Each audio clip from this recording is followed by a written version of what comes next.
Morning. तर सकाळचे 8:45 वाजलेत. आम्ही आता रेडी झालेलो आहे आणि आता आम्ही निघतोय हैदराबादवरून छत्तीसगडला जाण्यासाठी. हाय स्वप्नांश. हाय. झोप झाली माझी झोप. आता आम्ही लवकर उठून किरणदूरला निघायला जायला लागलोय. पादे. तर आता ब्रेकफास्ट करणार आम्ही आणि छत्तीसगडला जायला निघणार. टाटा. प्रिशा. Bye bye. कुठे चालली? कुठे चाललं बाळ? चला स्वप्नांश. चला स्वप्नांश.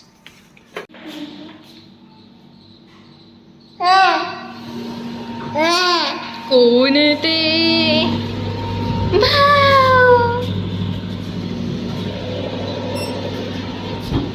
आपण खरी थांबूया तो पण पप्पा पण येतात. अर्शू इकडे बघ.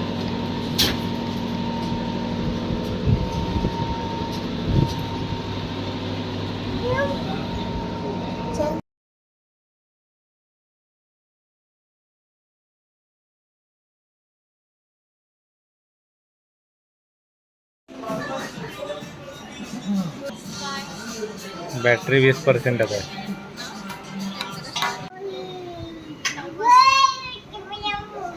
हैदराबादमध्ये आम्ही 9:30 वाजता निघलो आणि आता 4 वाजले आणि 4 वाजता आम्ही इथे जेवायला थांबलेलो आहे. भूक लागलेली आहे आणि आम्ही छत्तीसगडमध्ये पोहोचतोय 12 वाजता. तर आता मस्त जेवणार कारण खूपमध्ये खूप भूक लागलेली आहे आणि परत आमचा प्रवास. काय केलं तसं आणि परत आमचा प्रवास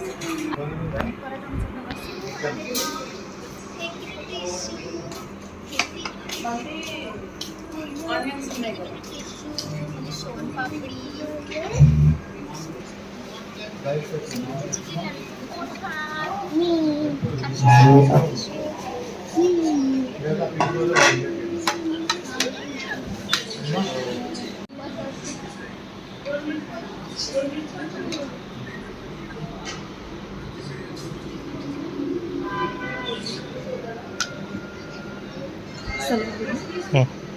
GPS signal lost.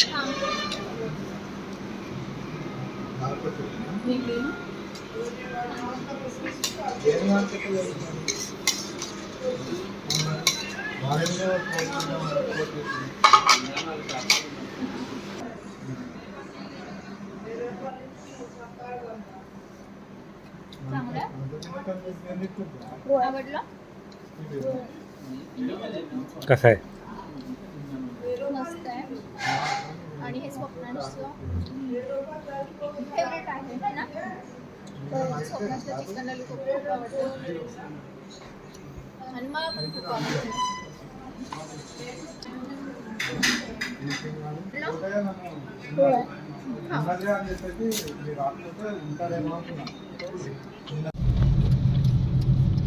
जेवून आम्ही परत प्रवासासाठी निघलोय आणि आता संध्याकाळचे वाजतात 5:30. अंधार पडायला सुरुवात झालेली आहे आणि आम्ही छत्तीसगडमध्ये पोहोचतोय 11 ते 11:30च्या दरम्यान. आणि संध्याकाळचं जेवण पण आम्ही पार्सलच घेतलेलं आहे कारण पोचायला वेळ होणार आहे.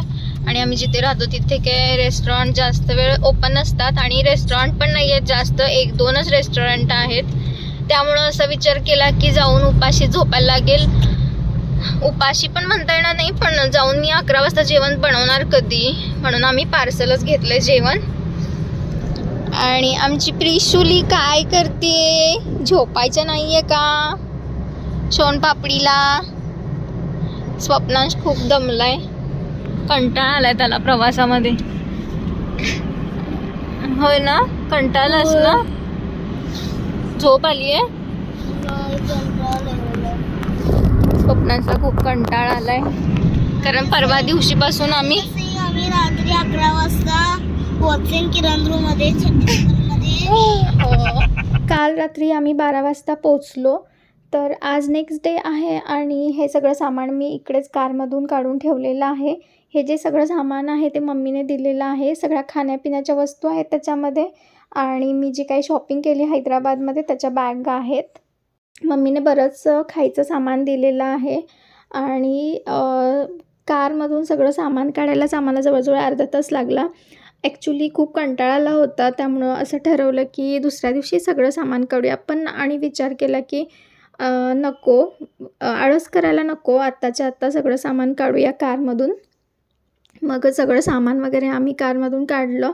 अर्धा तास लागला एवढं सगळं सामान काढण्यासाठी आणि ते मी मग तात्पुरतं तसंच ठेवलं बेडरूममध्ये. आणि ही आहे किड्स बेडरूम. तर याची अवस्था तुम्ही बघू शकता की सगळा पसारा झालेला आहे आणि एवढा सगळा पसारा बघून आता माझे डोळे गरागरा फिरत आहेत, कारण एवढी सगळी साफसफाई बाळाला सांभाळून करणं इम्पॉसिबल आहे.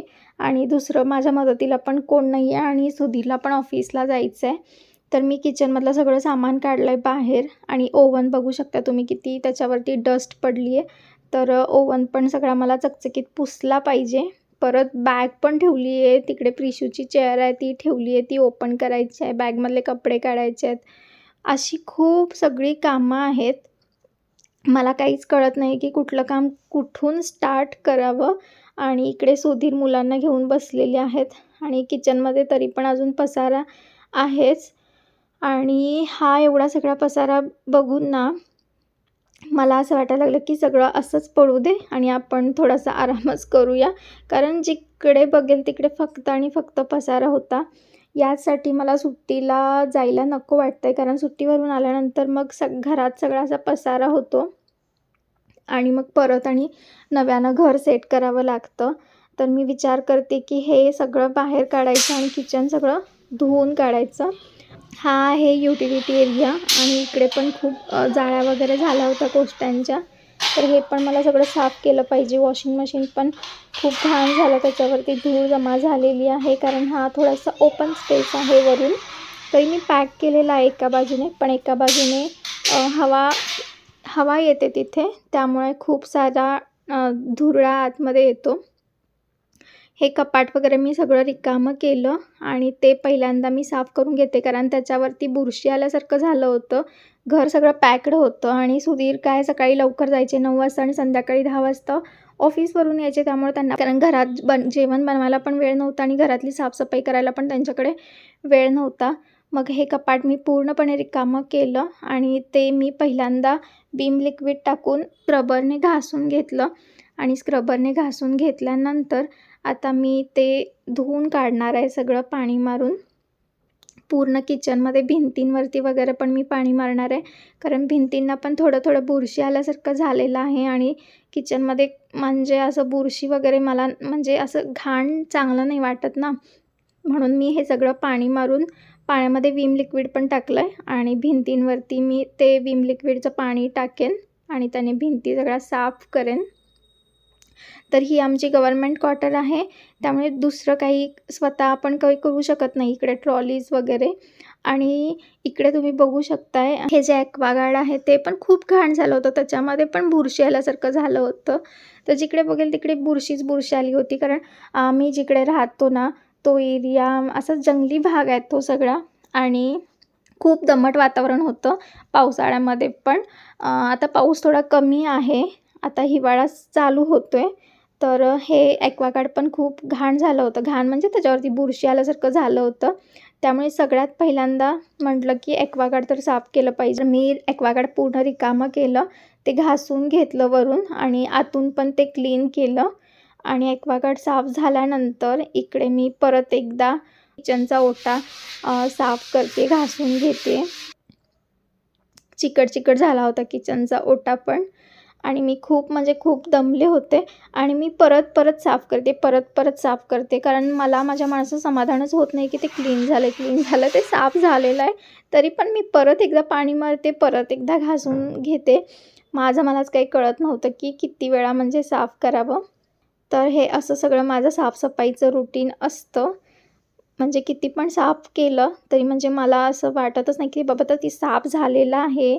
मी साफ करतच राहते आणि यामुळेच मला साफसफाई करायला खूप वेळ जातो.